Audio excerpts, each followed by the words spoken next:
அந்த இயேசு வாழ்ந்த காலத்தில் இருந்த அந்த மக்களை பார்த்து தான் இயேசு சொல்கிறாரு, இவர்கள் ஆயினில்லா ஆடுகளை போல் அலைக்கழிக்கப்பட்டார்கள்.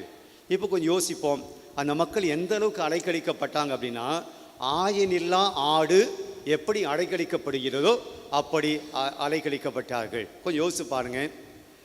நிறைய பேருக்கு ஆட்டை பற்றி தெரியும், அல்லது சில பேருக்கு தெரியாது. தெரிஞ்சால் நல்லது. நம்ம மட்டன் வாங்கி சாப்பிட்ற அந்த ஆட்டை பற்றி பேசலை, உண்மையில் இருக்கக்கூடிய கிராமத்தில் இருக்கக்கூடிய அந்த ஆடு. மாடுகளுக்கு வயலை விட்டாலும் கூட அவங்க வீட்டுக்கு வர மாடுக்கு தெரியும். அது எருமை மாடாலும் சரி, பசு மாடாலும் சரி, எருதானாலும் சரி, மாட்டுக்கு வழி தெரியும். பொதுவாக ஆட்டுக்கு வழி தெரியாது. ஒரு ஆடு தனியாக வீட்டுக்கு வராது, அது உடனடியாக மறந்துவிடும். அப்போ ஆடு தன்னுடைய வீட்டுக்கு வரணும்னா கூட ஒருத்தருடைய உதவி தேவை, ஆயினுடைய உதவி தேவை. அந்த ஆடு தனியாக போய் மேயாது, அதுக்கு பய சுபாவம். தனியாக போயிட்டு அதுக்கு என்ன ஆபத்து வருமோ என்று சொல்லி அந்த ஆபத்து இந்த பயத்திலே தான் சுற்றிட்டு இருக்கமே ஒழிய அது ஃப்ரீயாக மேயாது. அது ஒரு மாடு மேயும், ஒரு எறும்பை மேயும், அதுக்கு பயம் கிடையாது. இந்த ஆடு தனியாக எங்கே தீனி இருக்குது, எங்கே புள்ளி இருக்குது, எங்கே இறை இருக்குது, அது தனியாக போகாது, யாரோ ஒருத்தர் கூட்டிகிட்டு போகணும். அப்போ இந்த ஆட்டுடைய நிலைமை பாருங்கள், தனியாக தன்னுடைய வாழ்க்கையை வாழ முடியாத ஒரு பிராணி என்னென்னா இந்த ஆடு. ஆயின் தேவை. சரி, ஏதாவது ஒரு விலங்கு அடித்து போடுகிற, தன்னை தின்னுகிற ஒரு விலங்கு வந்துச்சுன்னா தைரியமாக எதிர்த்து ஆடு அதை சிங்கத்தையோ புலியோ கரடியோ எதிர்த்து போர் செய்யாது, சண்டை போடாது, அது அடி பணிஞ்சிடும். மாடு கூட தன்னுடைய கொம்பினால் முட்டி தப்பித்துக்கொள்ள முயற்சிருக்கும். ஆனால் ஆடு அது பலவீனமான ஒன்று. அப்போ இந்த ஆடுக்கு யார் தேவை? ஒரு புல் மேயணும், ஒரு இடத்துக்கு போகணும், ஒரு தண்ணி இடத்துக்கு போகணும், பாதுகாப்பாக இருக்கணும். யார் தேவைங்க? ஆட்டுக்கு ஆயின் தேவை. இப்போ இயேசு சொல்கிறாரு, இந்த மக்கள் சோர்ந்து போயிருக்காங்க, அலைக்கழிக்கப்பட்டு இருக்கிறாங்க. இந்த ஆடு தனியாக மாட்டிக்கிச்சுன்னு வச்சுங்க, ஏதோ ஒரு பள்ளத்தில் விழுந்துருச்சு அப்படின்னா இந்த ஆடு வெளியே வருவதற்கு எவ்வளோ தவிக்கும். ஏறி எகிரி குதித்து கீழே விழுந்து அலைக்கழிக்கப்பட்டு கடைசியில் அந்த ஆடு என்ன பண்ணோம்? அந்த குழியிலேயே விழுந்து கிடக்கும். அதுபோல் சோர்ந்து கிடந்த மக்கள், அலைக்கழிக்கப்பட்டு சோர்ந்து கிடந்த மக்கள். ஏன் அப்படின்னா ஹெல்ப் பண்ண இந்த மக்களுக்கு யாரும் இல்லை, ஆயின் இல்லை. ஆயினில் ஆடுகளை போல அந்த மக்கள் தனக்கென ஒரு மனுஷன், தனக்கென ஒரு தலைவன், தனக்கென ஒரு நபர் உதவி செய்வதற்கு இல்லையே என்று தவித்து சோர்ந்து போய் அலைக்கழிக்கப்பட்டு சோர்ந்து போன மக்களை தான் இயேசு பார்க்கிறார். பார்த்துட்டு அவர்கள் மீது பரிவு கொள்கிறார். பரிவுன்னா என்ன தெரியுங்களா? பரிவு என்கிற வார்த்தை இரக்கம், அன்பு எல்லாம் சொல்லலாம். ஆனால் பரிவு என்பது என்னவென்றால், உங்களுக்கு ஏற்பட்ட ஒரு துன்பம் என்னுடைய துன்பமாய் நான் ஃபீல் பண்ணுறது. உங்களுக்கு காலில் ஒரு முள்ளு குத்திக்கிச்சு அப்படின்னா அப்படின்னு அழுகும்போது அந்த வலியை முள்ளு குத்தாத நான் அனுபவிக்கணும். அதுதான் பரிவு. உங்களுடைய துன்பம் என்னுடைய துன்பமாய் மாற்றிக்கொள்வது பரிவு. அப்போ இயேசு ஆயினில ஆடுகளை போல் அடைக்கழிக்கப்பட்ட அந்த மக்களினுடைய துன்பத்தை தன்னுடைய துன்பமாக மாற்றிக்கிட்டு அவன் மீது பரிவு கொண்டு அவங்களுக்கு புத்திமதி சொல்ல வருகிறார், அவளுக்கு உதவி செய்ய வருகிறார். பிரியமானவர்களே, இதுதான் இன்றைய நற்செய்தி வாசகத்தில் நாம் பார்க்கக்கூடிய ஒன்று. நம்ம ஆண்டவர் எவ்வளவு அன்பான கடவுளாக இருக்கிறார், எவ்வளவு இரக்கமுள்ள கடவுளாக இருக்கிறார், எவ்வளவு துன்பப்படுகிற மக்கள் மீது அன்பு கொள்கிற, கரிசனை கொள்கிற, அக்கறை கொள்கிற கடவுளாக இருக்கிறார். பிரியமானவர்களே, சோர்ந்து போன மக்கள் அன்னைக்கு மட்டும் இல்லைங்க, இந்த தேவாலயத்தில் பல பேர் இருக்கிறீர்கள். அன்றைக்கு சட்டங்களினாலும் பலவிதமான நிபந்தனையினாலும் பரிசேயர்கள், சதுசியர்கள் அவளை வாட்டி எடுத்து அவளை அலைக்கழித்தார்களோ, அதுபோல் இன்னைக்கு உங்கள் வாழ்க்கையில் பலவிதமான சூழ்நிலைகளில், பலவிதமான நிலைகளில், வாழ்க்கையில் போராடி கஷ்டப்பட்டு என்னடா வாழ்க்கை என்னை நொந்து போய் வேதனைப்பட்டு இந்த வாழ்க்கை எப்படா முடியும் என்று மரணத்தை நோக்கி இருக்கக்கூடிய மனிதர்கள் நம்முடைய மத்தியில் இருக்கிறோம். முடியல, வாழ்க்கை வாழ முடியல ஆண்டவரே என்று சொல்லக்கூடிய அளவில் துன்பங்களினால் அலைக்கழிக்கப்பட்டு வாழ்ந்து கொண்டிருக்கிற மக்கள் இங்கே நாம் பல பேர் இருக்கிறோம். கடன் தொல்லை தாங்க முடியல, பண பிரச்சனை தாங்க முடியல, அலைக்கழிக்கப்பட்டு எங்கேயாவது ஏதாவது உதவி கிடைக்குமா, யாராவது உதவி செய்வாங்களா, யாராவது ஹெல்ப் பண்ணுவாங்களா என்று உதவிகளை தேடி தேடி அலைக்கழிக்கப்பட்டு சோர்ந்து போய் இருக்கிறோம். என் குடும்பத்தை சமாதானம் கிடைக்குமா, நிம்மதி கிடைக்குமா, என்னைக்காவது நாங்கள் நிம்மதியாக தூங்க முடியுமா, சண்டை இல்லாமல் சச்சரவு இல்லாமல் தூங்க முடியுமா என்று சண்டையினால் அலைக்கழிக்கப்பட்டு சோர்ந்து போயிருக்கிறோம். வாழ்க்கையில் வேலையை தேடி தேடி தேடி எந்த வேலையும் கிடைக்காமல், எந்த வருமானம் கிடைக்காமல் சோர்ந்து போயிருக்கக்கூடிய இளைஞர்கள், இளம்பெண்கள் இருக்கிறார்கள். கணவனுடைய அன்பு கிடைக்குமா, கணவனுடைய பாசம் கிடைக்குமா என புரிந்து கொள்வாரா, அன்பை தேடி தேடி சோர்ந்து போன பெண்கள் இருக்கிறீர்கள், மனைவிமார்கள் இருக்கிறீர்கள். என் மனைவி என்னை புரிஞ்சுப்பாளா, என் மனைவி என்னுடைய கஷ்டத்தை புரிஞ்சுப்பாளா என்று அன்பை தேடி புரிந்து கொள்வாளா என்கின்ற அந்த எண்ணத்தில் மனைவியினுடைய அண்டர்ஸ்டாண்டிங்கை தேடி தேடி இருக்கக்கூடிய பெண்கள் இருக்கிறாங்க, கணவன் இருக்கிறார்கள். வாழ்க்கையில் பல விஷயங்களை தேடி தேடி இங்கே இருக்கக்கூடிய பல பேர் சோர்ந்து போயிருக்கிறோம். இன்னைக்கு ஆண்டவர் நம்மையும் பார்த்து சொல்கிறார், என் மகனே மகளே, உன் மேலே நான் பரிவு கொள்கிறேன், உன் மேலே நான் பரிவு கொள்கிறேன், உன் வேதனை என் துன்பமாக நான் மாற்றிக்கொள்கிறேன்.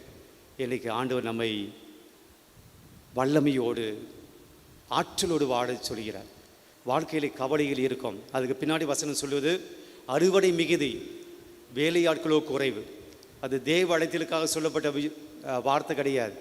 அன்றைக்கி தேவ அழைத்தல் ஒன்றும் கிடையாது, அன்றைக்கி செமினியர்லாம் ஒன்றும் கிடையாது. இயேசு சொல்லும்போது அறுவடையும் மிகுதி, வேலையாட்களோ குறைவு, செமினியர்லாம் ஒன்றும் கிடையாது. இயேசு என்ன சொன்னார்? அறுவடை மிகுதி. இந்த சோகமாய் சோர்ந்து சோர்ந்து களைப்புற்று கலைகளிக்கப்பட்டு சோர்ந்து போன மக்கள் நிறைய பேர் இருக்கிறாங்க. ஆனால் அவங்களை அன்பு செய்வதற்கு தான் யாரும் இல்லை, அவங்களுக்கு உதவி செய்வதற்காக யாரும் இல்லை. இன்றைக்கி உங்கள் வாழ்க்கையிலும் கூட சொந்தக்காரனை தேடி போயிருக்கலாம், நண்பர்களை தேடி போயிருக்கலாம், தெரிந்தவர்களை தேடி போயிருக்கலாம், உதவி செய்ய தேடி போயிருக்கலாம். ஆனால் உதவி செய்வதற்கு ஆட்கள் இல்லாமல் இருக்கலாம். நீங்கள் அடைக்கலைக்கப்பட்ட ஆடாய் இருக்கலாம். இன்றைக்கு ஆண்டவருடைய வல்லமையை கேட்போம். ஆண்டவரே, நான் தனியாக இல்லை, நீங்கள் என் கூட இருக்கிறீங்க. நீங்கள் எப்படி சிலுவை சுமக்கும்போது உங்களுடைய சக்தியெல்லாம், பலம் எல்லாம், உங்களுடைய வல்லமையெல்லாம், உங்களுடைய எனர்ஜி எல்லாம் போன பின்னாடியும் கூட நீங்கள் அந்த சிலுவையை தூக்கிக்கிட்டு வல்லமையோடு சக்தியோடு நீங்கள் நடந்து போனீங்களோ, என் வாழ்க்கையில் வரக்கூடிய எல்லா தோல்விகள், ஏமாற்றங்கள், கஷ்டம் மத்தியில் நானும் என் வாழ்க்கையை நான் தைரியத்தோட, துணிச்சலோட, துணிவோட என் வாழ்க்கையை வாழணும் ஆண்டவரே, உன் வல்லமையை தாங்க அப்படின்னு சொல்லி நாம் பாடுவோம்.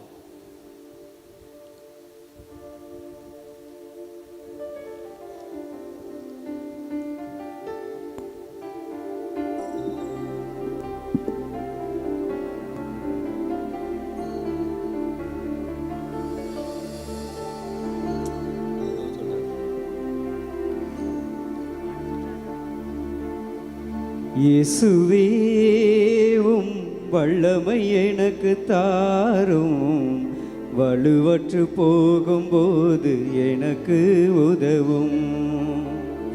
இயேசுவே உம் வல்லமை எனக்கு தாரும், வலுவற்று போகும்போது எனக்கு உதவும். யாரெல்லாம் இயேசுடைய வல்லமை வேண்டும் என்று கேட்கிறீர்களோ, ஆண்டவருடைய வல்லமை எனக்கு தேவை என்று நீங்கள் நினைக்கிறீர்களோ, நாம் சேர்ந்து கேட்போம். ஆண்டவருடைய வல்லமை எனக்கு தாரும், உம்முடைய சக்தியை தாரும், உம்முடைய பலத்தை தாரும். அந்த இறை வார்த்தைகளை நம்முடைய வாழ்வாய் கொண்டு நாம் மீண்டும் சேர்ந்து பாடுவோம். வல்லமை தாராயோ, வல்லமை தாராயோ, வல்லமை தாராயோ. எல்லாம் சேர்ந்து வல்லமை தாராயோ, வல்லமை தாராயோ, வல்லமை தாராயோ, வல்லமை தாராயோ. இயேசுவே உம் வல்லமை எனக்கு தாரும், வலுவற்று போகும்போது எனக்கு உதவும். இயேசு சிலுவை சுமந்து சிலுவையினுடைய பாரத்தால் கீழே விழுந்தார். நம்முடைய பாவ சுமைகளினால் அவர் கீழே விழுந்தார். ஆனால் விழுந்த இயேசு அதே இடத்துல அவர் எழுந்து விடவில்லை, மாறாக அவர் எழுந்தார், நம்பிக்கையோடு எழுந்தார், அடைய வேண்டிய இடத்தை நோக்கி அவர் நடந்தார். அந்த இயேசுவிடம் கேட்போம், ஆண்டவரே, நாங்கள் விழுந்து போயிருக்கிறோம், சோர்ந்து போயிருக்கிறோம், சோர்ந்து விழுந்து போயிருக்கிறோம். எங்களை எழுப்பும் ஆண்டவரே, நம்முடைய வல்லமை தாரும் ஆண்டவரே, நம்பிக்கையோடு பயணம் செய்யக்கூடிய அந்த கிருபையை தாரும் ஆண்டவரே என்று சொல்லி பாடுவோம். சிலுவையின் பாரத்தால் நீர் விழுந்தீர், பாவ சுமைகளின் பாரத்தால் நீர் கிடந்தீர். சிலுவையின் பாரத்தால் நீர் விழுந்தீர், பாவ சுமைகளின் பாரத்தால் நீர் கிடந்தீர். விழுந்து கிடந்த நீர் எழுந்தது போல, விழுந்து கிடந்த நீர் எழுந்தது போல, என்னையும் எழ செய்தருளும் ஐயா, என்னையும் எழ செய்த. கரங்களை உயர்த்தி வல்லமை தாராயோ, வல்லமை தாராயோ, வல்லமை தாராயோ, வல்லமை தாராயோ, வல்லமை தாராயோ, வல்லமை தாராயோ, வல்லமை தாராயோ, வல்லமை தாராயோ. இயேசுவே வல்லமை எனக்கு தாரும், வலுவற்று போகும்போது எனக்கு உதவும். நம்முடைய சொந்த வாழ்க்கையில, அன்றாட வாழ்க்கையில நீங்கள் நினைத்து உறவாடிய சொந்தம், பந்தங்கள், உறவுகள் ஒருவேளை உங்களை விட்டு போயிருக்கலாம். நீங்கள் ஏழைகள் என்பதனால் உங்களை விட்டு போயிருக்கலாம். நீங்க படிக்கல என்பதனால் உங்களை விட்டு போயிருக்கலாம். நீங்க அந்தஸ்தில் ரொம்ப குறைவு என்பதனால் போயிருக்கலாம். சொந்தம் பந்தம் உங்களை விட்டு அகன்ற போதிலும், நண்பர்கள் உங்களோடு சேர்ந்து பழகிய நண்பர்கள் உங்களை வெறுத்து ஒதுக்கி போயிருந்தாலும், இந்த தேவன் ஒருபோது நம்மை வெறுப்பதில்லை. இந்த தேவன் ஒருபோது நம்மை வெறுப்பதில்லை. அந்த தேவனிடம் ஆண்டவருடைய வல்லமையை தாங்க, உங்களுடைய சக்தியை தாங்க, உங்களுடைய பலத்தை தாங்க என்று சொல்லி வேண்டி மன்றாடி பாடுவோம். என் சொந்த பந்தமும் அகன்ற போதிலும், நண்பர்கள் என்னை வெறுத்த போதிலும், என் சொந்த பந்தமும் அகன்ற போதிலும், நண்பர்கள் என்னை வெறுத்த போதிலும், சிலுவையில் கிடந்து நீர் அன்பு செய்தது போல, சிலுவையில் கிடந்து நீர் அன்பு செய்தது போல, என் வாழ்வில் நான் அதை செய்திட ஐயா, என் வாழ்வில் நான் அன்பு செய்திட. கரங்களை உயர்த்தி வல்லமை தாராயோ, எல்லாம் சேர்ந்து வல்லமை தாராயோ, நம்பிக்கையோடு வல்லமை தாராயோ, வல்லமை தாராயோ, வல்லமை தாராயோ, வல்லமை தாராயோ, வல்லமை தாராயோ, வல்லமை தாராயோ. இயேசுவே வல்லமை எனக்கு தாரும், வலுவற்று போகும்போது எனக்கு உதவும். இயேசுவே வல்லமை எனக்கு தாரும், வலுவற்று போகும்போது எனக்கு உதவும். வலுவற்று போகும்போது எனக்கு உதவும். அருமையான இயேசுவினுடைய பிள்ளைகளே, ஜூன் மாதத்தை முடித்து ஜூலை மாதத்துக்குள்ளே நாம் வந்திருக்கிறோம். இன்றைக்கி என்ன தேதி? 7ஆம் தேதி. விவிலியத்தில் 7 என்கின்ற எண்ணு எதை அர்த்தப்படுத்துகிறது, எதை மீன் பண்ணுது? நம்ம முன்னாடி பெஞ்சிலேருந்து பின்னாடி பெஞ்சுக்கு போயிட்டீங்க, ஃபெயில் ஆகிட்டீங்களோ? காற்று வரலையே? ஓகே, சொல்லுங்கள். ஓ, 7ஆம் நாள் ஓய்வு எடுத்தார், அதனால் 7 முக்கியமானது. வேறு சொல்லுங்கள். முழுமை, வெரி குட். பிரியமானவர்களே, 7 என்பது விவிலியத்தில் முழுமை, நிறைவை குறிக்கிறது. முழுசா, நிறைவா ஆண்டவர் முழு இதயத்தோடு, முழு ஆற்றலோடு, முழு வலிமையோடு என் அன்பு செய்யணும் அப்படின்னு சொல்ல அறக்குறையாக கிடையாது. இன்றைக்கி இந்த 7 என்கின்ற இந்த நாளில், 7வது நாளில், இந்த தேவ நற்கரையிலே நாம் பங்கெடுத்து கொண்டிருக்கிற நம்மை ஆண்டவர் நான் முழுமையாய் ஆசீர்வதிக்கப் போகிறேன், குறைவாக அல்ல, நிறைவாக ஆசீர்வதிக்கப் போகிறேன். Praise the Lord, praise the Lord. யாரெல்லாம் முழுமையாக கடவுளை ஆசீர்வதிக்க போகணும் என்று நினைக்கிறவர் சொல்லுங்கள். Praise the Lord, praise the Lord. பிரியமானவர்களே, இந்த புது மாதத்தை ஆண்டவர் கொடுத்திருக்கிறார். இந்த நிறைவான முழுமையான ஆசீர்வாதத்தை கொடுக்கக்கூடிய இந்த நாளை ஆண்டவர் கொடுத்திருக்கிறார். இந்த முதல் செவ்வாய்க்கிழமையில் ஆண்டவருடைய தேவனுடைய இல்லத்தில் நாம் வருவதற்குண்டான கிருபையை செய்திருக்கிறார். இந்த நற்கரை ஆராதனையிலே ஆண்டு ஆசீர்வதிக்க நம்மை அழைத்திருக்கிறார். இந்த நாளில் கடந்த மாதத்தில், ஜூன் மாதத்தில் நாம் நிறைய ஆசையோடு அந்த மாதத்தை தொடங்கியிருப்போம். இந்த மாதம் எனக்கு இப்படி இருக்கணும், அப்படி இருக்கணும், அப்படி இருக்கணும், இப்படி அமைய வேண்டும், அப்படிலாம் நாம் சொல்லி ஒரு கற்பனையோட, ஒரு எதிர்பார்ப்போட, ஒரு ஏக்கத்தோட ஜூன் மாதத்தை நாம் அணுகியிருக்கலாம். ஆனால் நாம் நினைத்தபடியாக அந்த ஜூன் மாதம் எல்லாருக்கும் அமைந்திருக்காது. யாருக்கெல்லாம் நீங்கள் நினைச்சபடியாக ஜூன் மாதம் அமைஞ்சிடுச்சு, எந்த துன்பம் இல்லை, எந்த கவலையும் இல்லை, எந்த கண்ணீரும் இல்லை, எந்த வேதனையும் இல்லை, எந்த நோயும் இல்லை, எந்த நோக்காடும் கிடையாது, யாருக்கெல்லாம் அந்த 30 நாட்களும் ரொம்ப சந்தோஷமாக இருந்தேன், ரொம்ப மகிழ்ச்சியாக இருந்தேன் அப்படின்னு சொல்லி நாம் ஏதோ ஒரு விதத்தில் கடந்த மாதத்தில் நாம் வேதனைப்பட்டிருக்கிறோம், துன்பப்பட்டிருக்கிறோம், கவலைப்பட்டிருக்கிறோம், கண்ணீர் விட்டிருக்கிறோம், தனிமைப்படுத்தப்பட்டிருக்கிறோம், தனிமையை உணர்ந்திருக்கிறோம். பிரியமானவர், எனக்கு ஆண்டவர் இந்த புதிய மாதத்தை கொடுத்திருக்கிறார். இந்த 7வது நாளில் நான் உன்னை முழுமையாக ஆசீர்வதிப்பேன் சொல்லியிருக்கிறார். ஆனால் இந்த முழுமையாக இந்த மாதத்தில் கடவுள் நம்மை ஆசீர்வதிக்க வேண்டும், முழுமையாக கடவுளுடைய ஆசீர்வாதம் இந்த மாதத்தில் நமக்கு கிடைக்கணும் அப்படின்னா ஆண்டவர் ஒரு நிபந்தனையை வைக்கிறார், ஒரு நிபந்தனையை வைக்கிறார். அதை நாம் செஞ்சோம் அப்படின்னா இந்த மாதத்தில் ஆண்டவருடைய ஆசீர்வாதத்தை நம்ம முழுமையாய் பெற்றுக்கொள்ள முடியும். எடுத்துக்கொள்வோம். எசையா புத்தகம் 43ஆம் அதிகாரம் 18, 19 இறை வார்த்தை. எசையா புத்தகம் 43ஆம் அதிகாரம் 18 மற்றும் 19 இறை வார்த்தை. முன்பு நடந்தவற்றை மறந்துவிடுங்கள். பிரியமான மிக முக்கியமான சென்டென்ஸ். முன்பு நடந்தவற்றை மறந்துவிடுங்கள். முன்னாடி நடந்ததை மறந்துடுங்க. வாழ்க்கையில் சந்தோஷமான காரியங்களை மறந்து விடுகிறோம், ஆண்டவர் செய்த நன்மைகளை எல்லாம் மறந்து விடுகிறோம், நாம் பெற்றுக்கொண்ட ஆசீர்வாதங்களை எல்லாம் மறந்து விடுகிறோம். கடவுள் நம்மை பாதுகாத்து பராமரித்து ஒவ்வொரு நாளும் நமக்கு எவ்விதமான ஆபத்தும் விபத்தும் இல்லாமல் காத்து வந்ததை நாம் மறந்து விடுகிறோம்.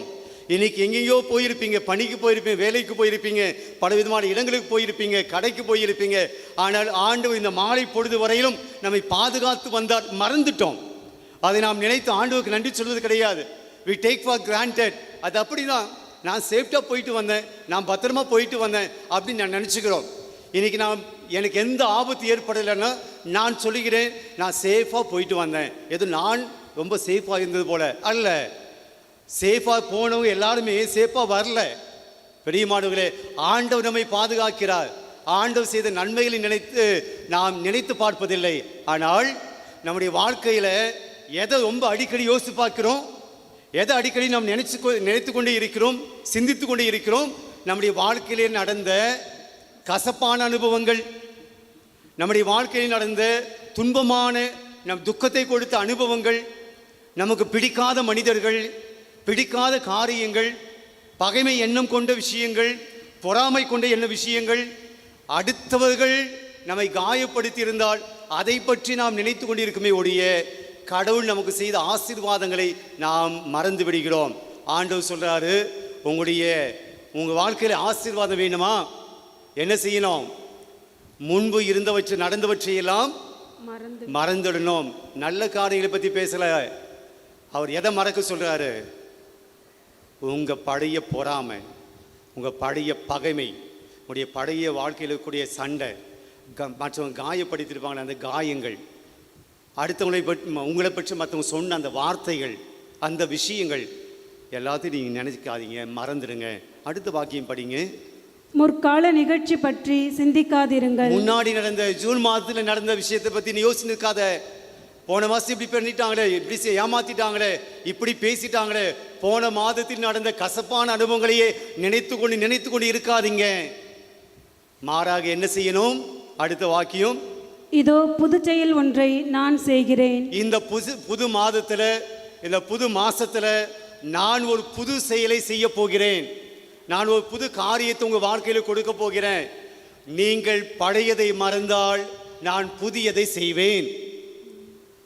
நீ பழச மறந்தால் நான் புதியது செய்வேன். நான் மீண்டும் சொல்கிறேன், பழையது நன்மை காரியங்களே அல்ல, நம்முடைய வாழ்க்கையில துன்பங்களை கொடுக்கக்கூடிய, கண்ணீரை கொடுக்கக்கூடிய கசப்பான அனுபவங்களை மறந்து போங்கள்.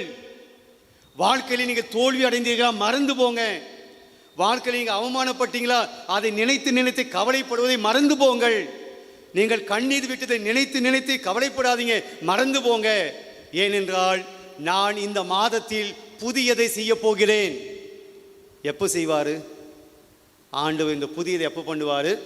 நான் என் மனசுக்குள்ள இருக்கக்கூடிய பொறாமை, பகைமை, எரிச்சல், கோபம், சண்டை, அடுத்து மீளக்கூடிய வைராக்கியம், இதெல்லாம் என் மனதுக்குள் இருந்து பழைய காரியங்களை நான் தூக்கி வெளியே போடுகிற போது ஆண்டவர் என்ன செய்வாராம்?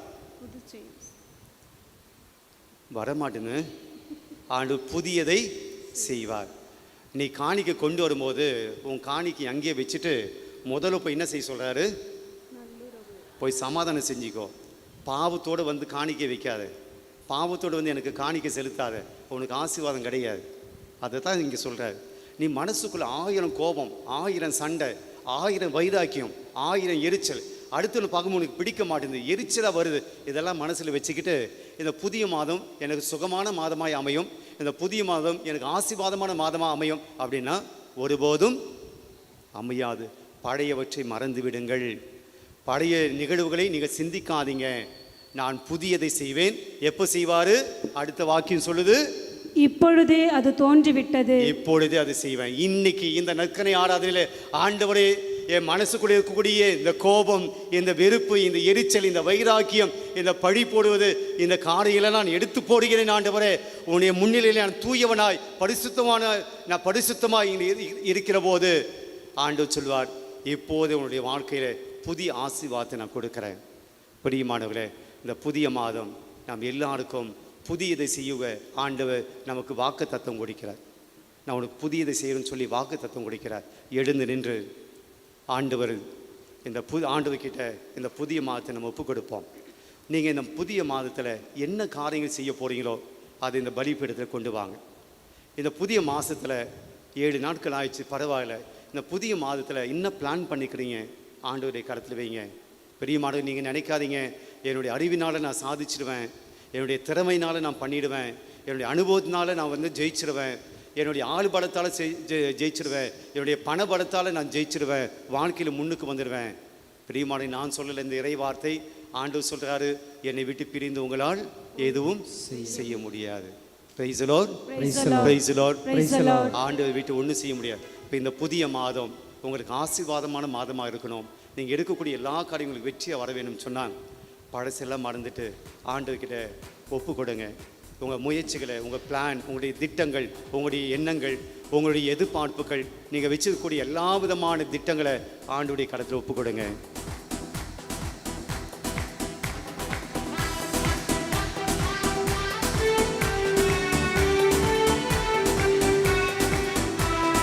புதிய நாளுக்குள் என்னை நடத்தும், புதிய கிருபையால் என்னை நிரப்பும்.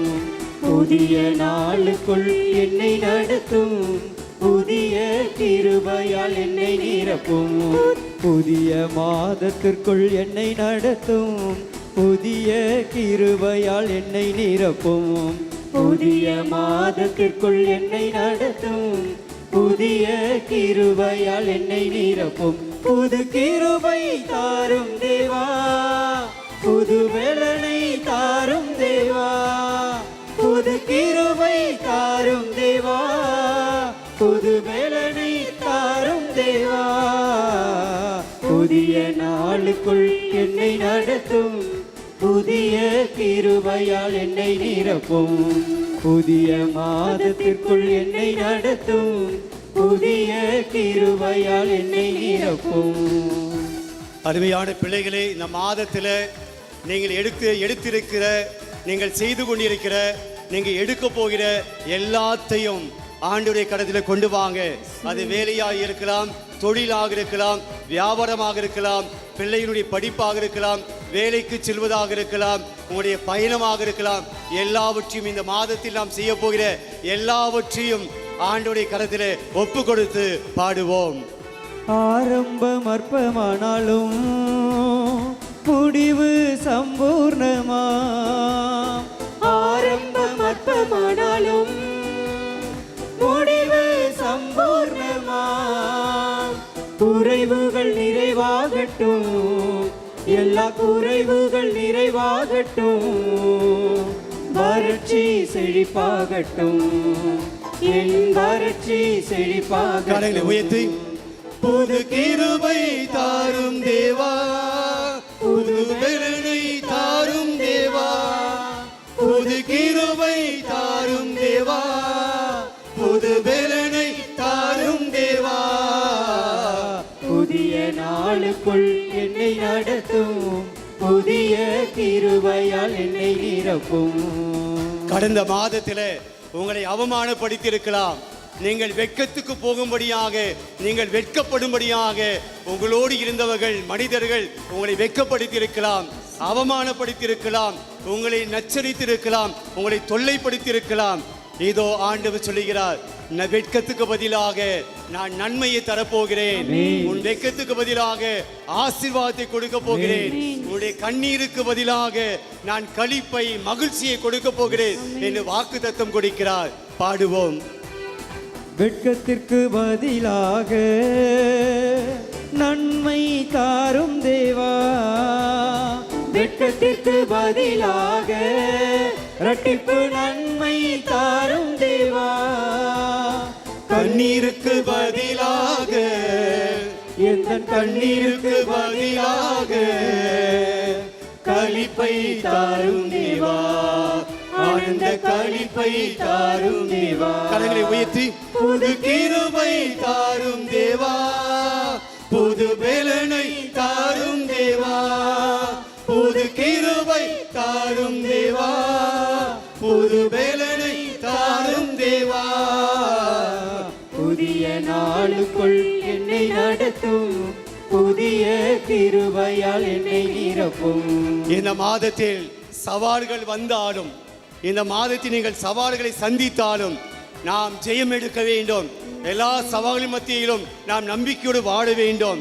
ஆண்டவர் வல்லமை கொடுக்கும்படியாக நம்முடைய உறவுகள் சீர் பொருந்தாமல் நல்ல நிலையில் இல்லாமல் இருந்தாலும் ஆண்டவருடைய உறவுகளை தொடப்போகிறார், நம்முடைய குடும்பத்தை தொடப்போகிறார், குடும்பத்தில் சமாதானத்தை கொடுக்க போகிறார். நம்பிக்கையோடு பாடுவோம்.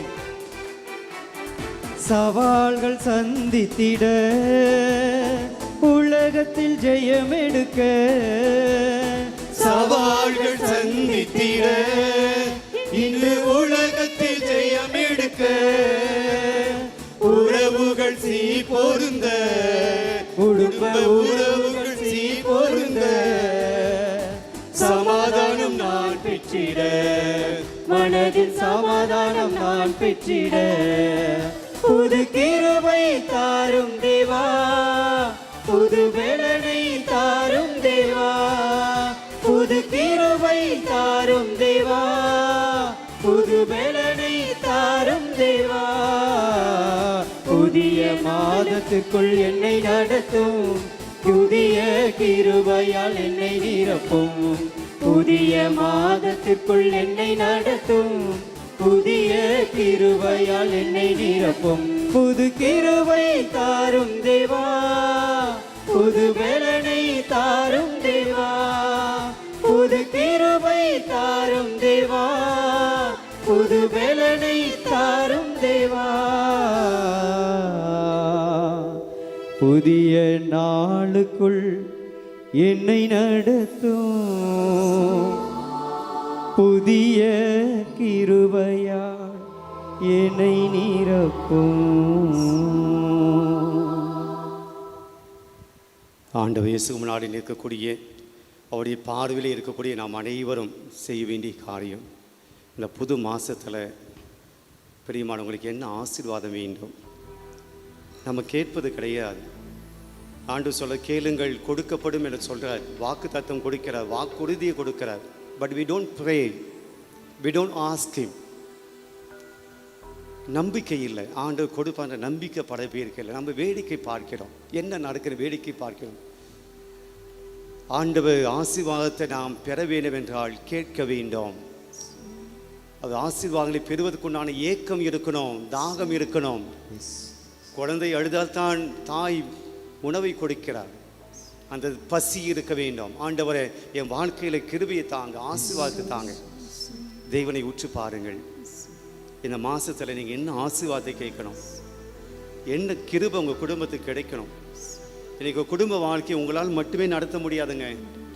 உங்கள் சொந்த பலத்தால் உங்கள் குடும்பத்தை நடத்த முடியாது, உங்கள் சொந்த வருமானத்தில் குடும்பத்தை நடத்த முடியாது, உங்கள் பிள்ளைகளை உங்களால் கண்ட்ரோல் பண்ண முடியாது, உங்கள் பிள்ளைகளை நீங்கள் நினைக்கிற போல வளர்க்க முடியாது. ஆண்டவருடைய கிருபை இருந்தால் மட்டும்தான் இந்த பிள்ளைகளுடைய வாழ்க்கை, உங்கள் பிள்ளைகளுடைய வாழ்க்கை சரியாக வரும். நீங்கள் பின்னாடியே போக முடியாது, உங்கள் பிள்ளைகள் பின்னாடியே போக முடியாது. அவங்க பாவத்தில் விடுதலாம் நீங்கள் பின்னாடியே போய் தடுக்க முடியாது. ஆண்டவருடைய ஆவியானவர்களை வழி நடத்தணும், பிள்ளைகளுக்காக ஜெபிக்கணும். பிரியமானவர்களை, உங்கள் குடும்ப சமாதானம் அப்படியே கொட்டாது. நீங்கள் கடவுளை கேட்கணும். குடும்பத்தில் இன்றைக்கி சண்டை சச்சரோடு வாழ்ந்துன்னு இருக்கிறீங்க. நிம்மதியாக பல பேர் தூங்குறது கிடையாது, நிம்மதியாக பல பேர் சாப்பிட்றது கிடையாது. குடும்பத்தை அவ்வளோ சண்டைகளோடு வாழ்ந்து கொண்டு இருக்கிறோம். புரிந்து கொள்ளாத தன்மை இருக்குது குடும்பத்தில். ஆனால் நம்ம கடவுள்கிட்ட கேட்கறது கிடையாது, சமாதானத்தை கேட்கறது கிடையாது. பிரியமானவர்களே, ஒரு நிமிஷம் ஜெபம் பண்ணுங்க. இந்த மாதத்து முதல் செவ்வாய்க்கிழமையில் அந்தோனியார் நமக்காக பரிந்து பேசி கொண்டிருக்கிறார். விண்ணகத்தில் அவர் இருந்து இந்த மக்களுக்காக, என்னை தேடி வந்த மக்களுக்காக ஆண்டவர் நீ நன்மை செய்யும் சொல்லி அந்தோனியார் பரிந்து பேசுகிறார். நாமும் பேசுவோம். ஆண்டவரை கேளுங்க.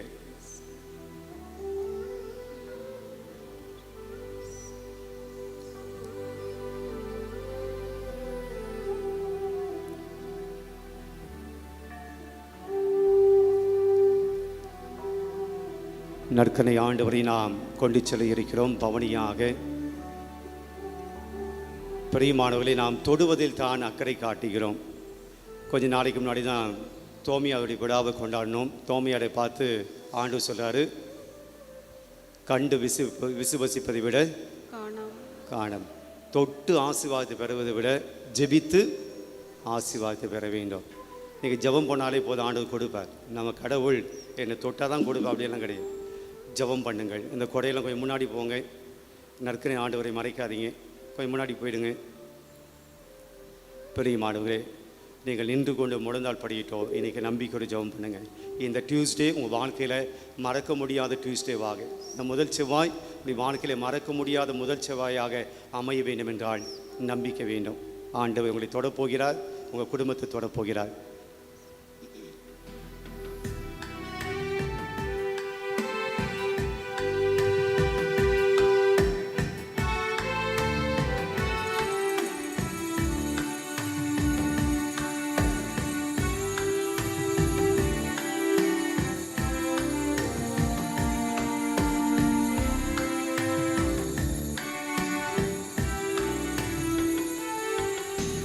விண்ணப்பத்தை கேட்பவரே,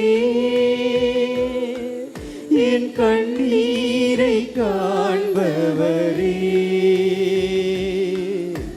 சுகம் தருபவரே, ஸ்தோத்திரம் ஏசையா. என் விண்ணப்பத்தை கேட்பவரே, என் கண்ணீரை காண்பவரே, சுகம் தருபவரே, ஸ்தோத்திரம் ஏசையா.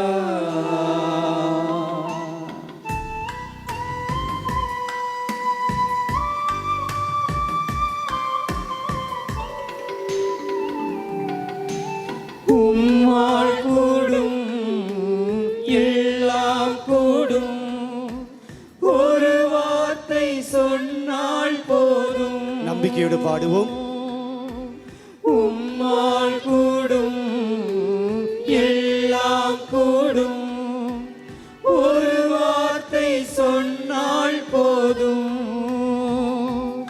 ஐயா ஒரு வார்த்தை சொன்னால் போதும், ஐயா ஒரு வார்த்தை சொன்னால் போதும், விண்ணப்பத்தை கேட்பவரே, என் கண்ணீரை காண்பவரே, சுகம் தருபவரே, ஸ்தோத்திரம் இயேசையா.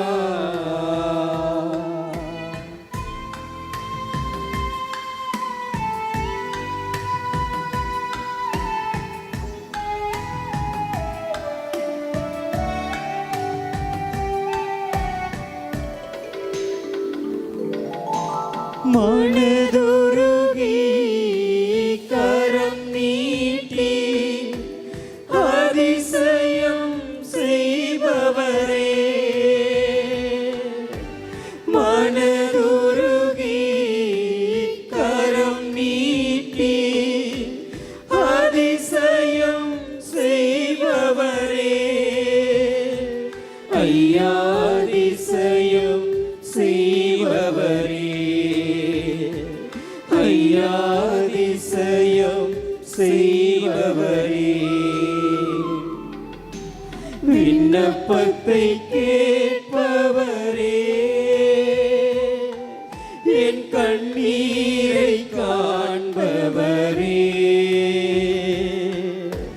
சுகம் தருபவரே, ஸ்தோத்திரம் இயேசையா. பிரியமானவர்களே, ஆலயத்துடைய முகப்பிலே நின்று கொண்டிருக்கிற நீங்கள் முழந்தால் படியிட்டால் தான் பின்பாக இருக்கக்கூடியவர்கள் நற்கனை ஆண்டவரை பார்க்க முடியும். கதவாண்ட வாசல் படியாண்ட முழந்தால் படியிடுங்கள். பின்பாக இருக்கிறவர்கள் நற்கனை ஆண்டவரை ஆராதிக்க ஜெபிக்க உதவியாக இருக்கும். உங்களுக்கு தான் முன்னாடி இருக்கவங்க வாசல் படியில் இருக்கிறவர்கள் முடிந்தால் முழந்தால் படியிடுங்கள். மாண்பிய கீதம் பாடுவோம்.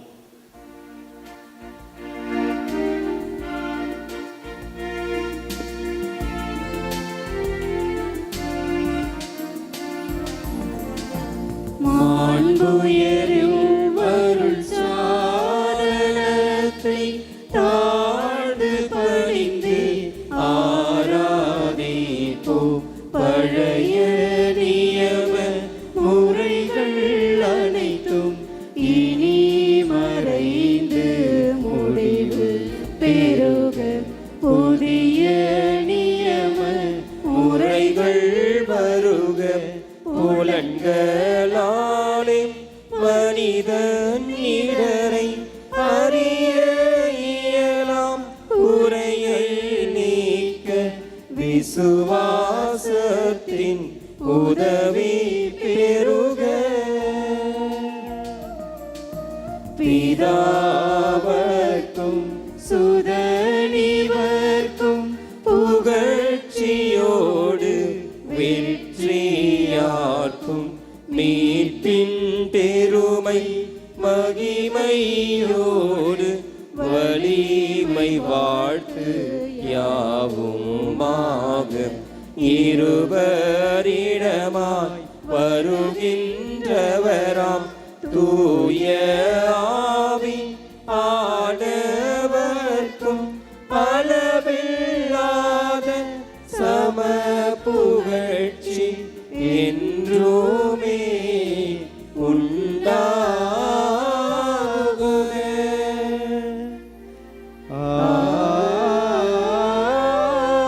ஆமென். மன்றாடுவோமாக.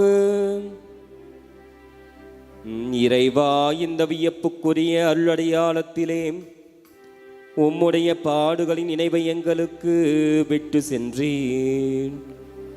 உம் திருவுடல் திரு ரத்தம் ஆகியவற்றின் தூய மறைபொருளை வணங்கும் நாங்கள் உமது மீட்பின் பயனை இடைவிடாமல் துய்த்துணர்ந்து மகிழ அருள்வீராக. தந்தையாகிய இறைவனோடு தூய ஆவியாரின் ஒன்றிப்பில் இறைவனாய் என்றென்றும் வாழ்ந்து ஆட்சி செய்கின்ற அவர் வழியாக உம்மை மன்றாடுகின்றோம்.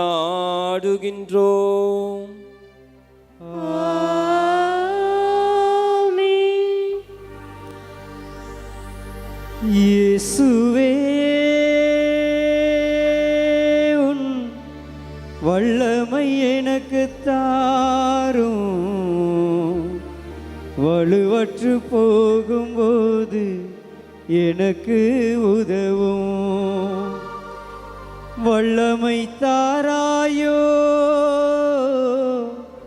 வல்லமை தாராயோ, வல்லமை தாராயோ,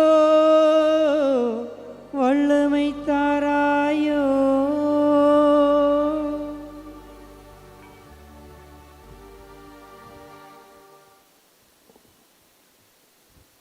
பிரியமானவர்களே, தெய்வீக